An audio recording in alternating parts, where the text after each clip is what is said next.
I've asked this gentleman here, I want to know what the police are going to do to arrest known war criminals, right, that are in breach of the Kellogg-Briand Pact.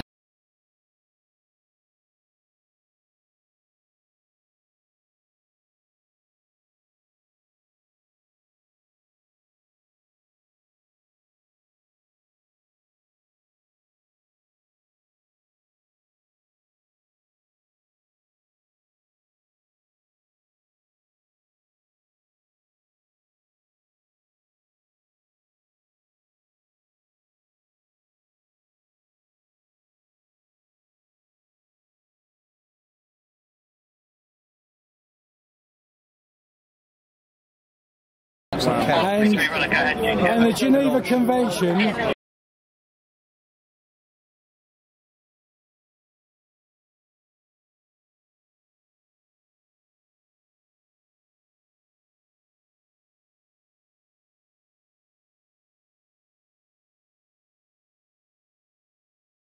and the Rome Treaty.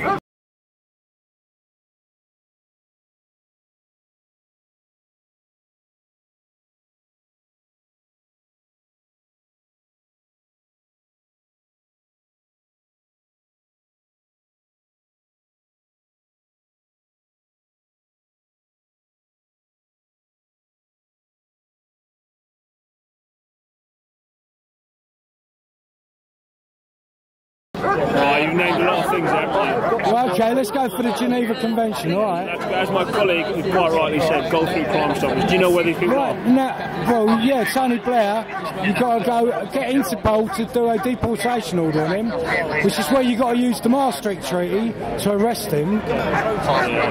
See, if I was a murderer, you would arrest me, no hesitation. He's a known murderer, culpable of war crimes and genocide, so he must be arrested. Yeah, as I said, if you give all your information on Crime Stoppers and go from there, very much my advice to you. Well, okay, I'm going to take your advice, right? And I've got a video, so I'll send that to them, along with this footage, and you'll see CP150, right? And that's your advice. Just go and make a complaint. That was mine, I said it first. So when I make that, when I make that complaint, will it be dealt with? Complaint? We want you to give the information to Crime Stoppers because we're not in a position to do it here. We're dealing with a demonstration. If you've got information relating to war criminals, give that information to the police, and I'm sure something will be done about it. You sure? So if it ain't, well, as sure as I can be. If it ain't, I can come to the City of London police and say I've reported it. Well, we've given you the best advice we can in the 6 seconds. Isn't it your job as a policeman to do that? Well, Crime Stoppers is to. I go to Crime Stoppers. Hang on. We're good. We can't do everything. I go to Crime Stoppers to report a crime. Yeah. Then they get hold of you. You can do that online. And tell you. So I'm doing a shortcut. I'm missing out Crime Stoppers. I'm coming to the heart of the police, which is a police officer. Well, explain, we can't do it here because we're engaged in other duties. So could I ask you, when you finish your duty watch tonight, we don't know what's not going to finish. To consider tomorrow morning, when you start your duty watch, it's the first thing to report at least one war criminal. If you either go to Crime Stoppers or the police station, you would change a lot of shit if you'd done that. Any of you that done that, they had the balls to do that, because it takes balls. You're not listening to us. No, I don't think you're listening, man, because you're going, oh, Pontius Pilate. Well, he ain't a friend of mine, man. Who?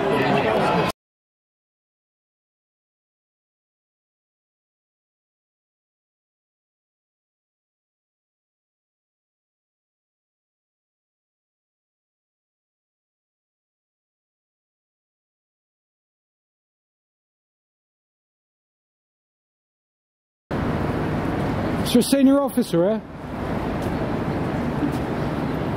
Senior officer? Well, I am the senior officer, so I am a senior officer, but yeah. Okay, you'll do. I just want to know what the Metropolitan Police are doing to arrest known war criminals that are in breach of the Kellogg-Briand Pact and the Geneva Convention. It ain't funny, mate. People are dying. Sorry, I thought he was laughing. I don't know. Well, I'm reporting it to you as a policeman. If you want to make an allegation of crime, then you can go to a police station and make that allegation. Can't you do that to a policeman? Yeah, but I'm not in a position to take the details, which are going to be a very detailed report, I imagine, in relation Well, maybe to you that. could give me your contact number at your station, Yes, and I I can can give forward you it that. to you. You can 0208 733 3109. And your name, sir? Inspector Beck. Inspector Beck. Thanks for your time, yeah? You're welcome. Cheers.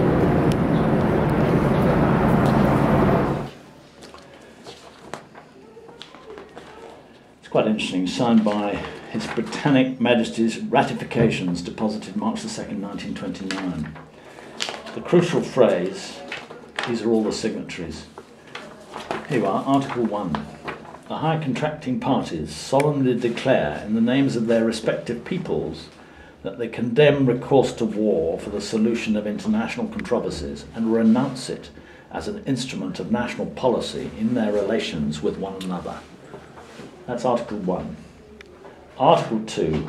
The high contracting parties agree that the settlement or solution of all disputes or conflicts of whatever nature or of whatever origin they may be, which may arise amongst them, shall never be sought except by pacific means. Now that document laid out the fact that we would never go to war. We then made the agreement in 1945 of setting up the United Nations. We need more effective methods as a world to ensure that rogue governments do not take over the world and do things that we believe to be wrong.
What we need to do to concentrate on is to say the law is absolutely clear. Let's read it out again. The Security Council in the Charter of the United Nations, the Security Council may decide what measures not involving the use of armed force are to be employed to give effect to its decisions. Now, that seems to me to be utterly clear. The only measures they can take on are ones that do not involve the use of armed force. Mm-hmm. It couldn't be clearer, not involving the use of armed force. How does firing a cruise missile, or using depleted uranium, or dropping bombs, or firing rockets accord with the phrase, not involving the use of armed force? It doesn't. But our lawyers will tell our government that, oh yes, of course it's authorised. They just leave out these phrases completely. They say, well, it's authorised under Chapter 7 of the UN Charter. That is where the problem in this country lies. Our law enforcement authorities are corrupt through and through. And you see it every day. And so as a result of Dominic Grieve and David Cameron and Nick Clegg and all the others standing up in Parliament and saying, of course it's legal, on March the 21st of this year, 559 MPs voted to continue the attacks.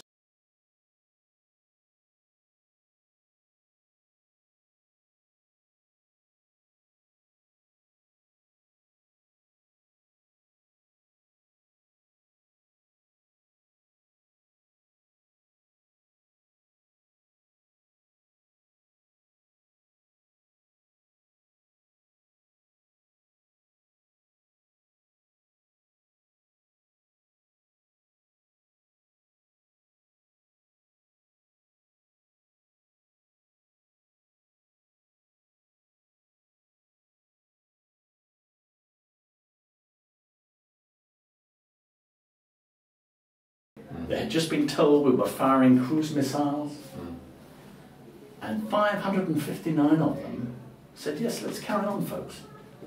That is an appalling indictment. Each one of them, every one of our MPs knows perfectly well that murdering a child is a criminal offence. But they're happy to go along with it, all of them. It is so important that we have some sort of agreement, that if we make an agreement with the rest of the world never to attack them, we need a method to ensure that is upheld. Now, in this country, our government doesn't uphold that and attacks anybody and anybody who it wants, mainly because British leaders are never held to account in court for what they do. The last time it happened to King Charles, we all know what happened. We do. But since then, no British monarch has ever really been held to account for what they've done. But we need to do it again. But this time we need to go for the Prime Minister. We all know that Tony Blair, he started 5 wars in 5 years. Now, in British history, that's never happened before. It is extraordinary. And he got away with it. And not only has he got away with it, but he got his friends to appoint him as peace envoy to the Middle East. I can't think of a more inappropriate person or war criminal to be a peace envoy. They are multiplying, and the difficulties are multiplied when you have that sort of activity. Now, Tony Blair really needs to answer for what he did in court. I can't find a single judge, as I say, in this country who is prepared to hold any of our leaders to account for the crimes they've committed. But the first one that happens, that I think will topple the whole house of cards. If we just get one of our leaders held to account in court and convicted of genocide, no other British leader, and certainly no other Western leader, will ever again dare to attack other nations and destroy their people.